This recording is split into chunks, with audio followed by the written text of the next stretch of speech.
అందరూ ఎగురుతారు, అందరూ దండలేస్తారు. నీకు ఎంత ఘనమైన విజయం ఇచ్చినందుకు ప్రజలు, నువ్వు ప్రజలకి అంత ఘనంగా నువ్వేం పనులు చేసి పెడతావు నాకు చెప్పు.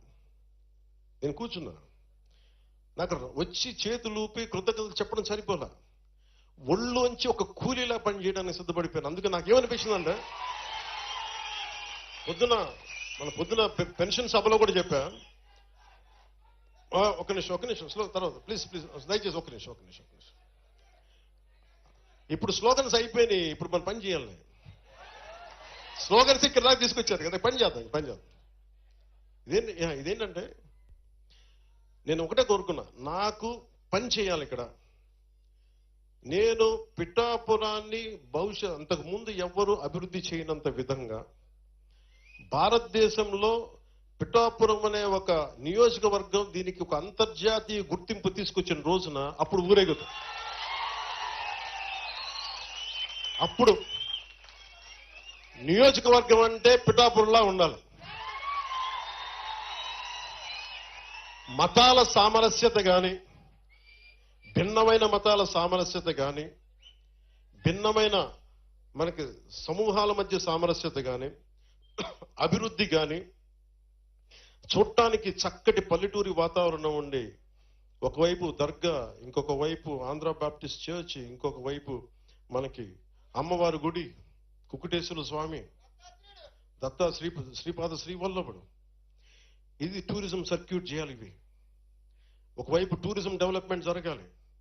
యువతకి ఉపాధి అవకాశాలు, చాయిస్ కావాలి. ఒక ఉద్యోగం సరిపోదు, 2-3 ఉద్యోగాలు, ఏ ఉద్యోగం ఎత్తుక్కోవాలి.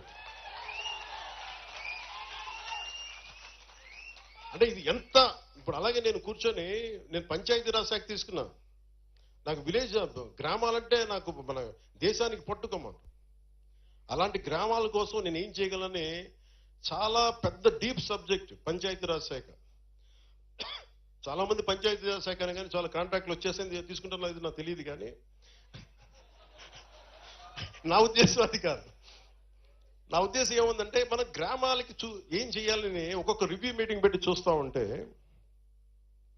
అసలు ఉదాహరణకి కేంద్ర జల్ జీవన్ మిషన్ రక్షిత మంచినీటి పథకం, ఏమంటే దీనికి ఎంత ఫండ్స్ ఉంటాయని పంచాయతీ అధికారులు ఉన్నతాధికారులు అడిగితే అన్లిమిటెడ్ సార్. అంటే మీకు ఎంత కావాలంటే, అంటే మీకు ఒక 10 కోట్లు 100 కోట్లు కావాలి, 100 కోట్లు వస్తాయి. కానీ దానికి 100 కోట్లు కేంద్రం నుంచి రావాలి అంటే మన కనీసం వాళ్ళు 70% 90 కోట్లు పెడితే మనం 10 కోట్లన్నా కనీసం ఇవ్వాలి. లేదంటే 70 కోట్లు ఇస్తే 30 కోట్లనే ఇవ్వాలి. ఈచ్ స్కీమ్కి ఒక విధానం ఉంటుంది. ఆ 30 కోట్లు ఇచ్చే 10 కోట్లు 30 కోట్లు ఇచ్చే స్థాయిలో కూడా ప్రభుత్వాలు లేవు. ఒక్కొక్క చోటకి వెళ్తే కనీసం కొక్కెడు మంచి తాగడానికి మంచి నీళ్లు అవి కూడా ఇవ్వలేని పరిస్థితుల్లో మనకి ఇంత వ్యవస్థ ఉంది. ఒక్కొక్క పాలసీ చదువుతా ఉంటే లోపలికి వెళ్ళి ఒక్కొక్క ఉన్నతాధికారితో మాట్లాడుతుంటే బ్రిలియంట్ పీపుల్, ఒక్కొక్కరు ఐఏఎస్లు, చాలా అనుభవజ్ఞులు. కానీ కేవలం ఇవనగానే ఏదో తూతూ మంత్రం పనులు చేసాం, పైపైన పనులు చేసాం, దీన్ని కాంట్రాక్టులు వాడేసుకుందాం, అలాంటిది ఏదో ఉందనుకుంటా.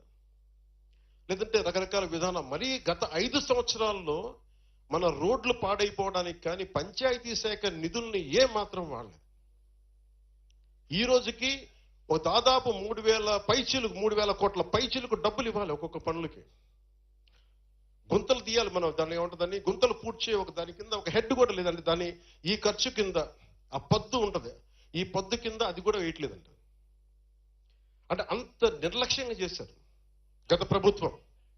అంత అడ్డగోలుగా నిర్లక్ష్యం. నేను వాళ్ళు తిన్నారా, వాళ్ళు మనల్ని పర్సనల్గా తిట్టారా, ఇవన్నీ పక్కన పెట్టండి, నాకు అది కూడా పెద్ద ఇష్యూ కాదు. కానీ ఇన్ని కోట్ల మంది ప్రజలకు సంబంధించిన ఇంత విలువైన శాఖని ఎందుకు ఇంత సద్వినియోగం చేసుకోలేరంటే, ఏదో జరుగుతాయి పనులు వెళ్ళనివ్వండి, కాంట్రాక్ట్లు వచ్చినాయా లేదా. ఇప్పుడు నేను వచ్చి దాన్ని ఆ వ్యవస్థ నేను ఒక్కడే మార్చలేను. అందరినీ అధికారులను ఏమడుగుతున్నా అంటే, నేను సహాయ సహకారాలు అడుగుతున్నా, దయచేసి నాకు ఏదో చెయ్యాలని వచ్చిన తపన ఉంది, మీరందరూ నాకు సహాయం చేయండి. నాకు వెళ్ళి మన కొత్తపల్లి ఉప్పాడు రోడ్లు చూపించారు, ఇక్కడి నుంచి కాకినాడ వరకు అది సుందరంగా మనకు ఉండే వైజాగ్ బీచ్ రోడ్ లాగా, రామకృష్ణ బీచ్ రోడ్ లాగా చేయొచ్చు, అంత అద్భుతంగా ఉంటుంది. నాకు అలాంటి సహకరించండి. నేను పంచాయతీ రాజ్ శాఖ నాకు సలహాలు సూచనలు ఇవ్వండి అంటే, ఒక్క పిఠాపురం నుంచే నాకు దాదాపు 1424-23 నాకు ఇన్పుట్స్ వచ్చినాయి.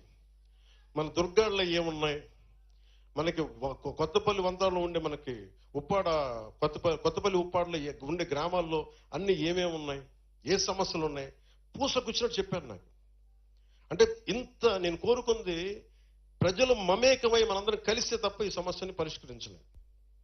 నేను మీకు మాటిస్తున్నాను, గతంలో ఇప్పుడు దాకా పంచాయతీరాజ్ శాఖ ఎలా చేసినా తెలియదు, కానీ నేను నడిపే పంచాయతీరాజ్ శాఖ చాలా చాలా బలంగా పనిచేసేలా బాధ్యత నేను తీసుకుంటాను.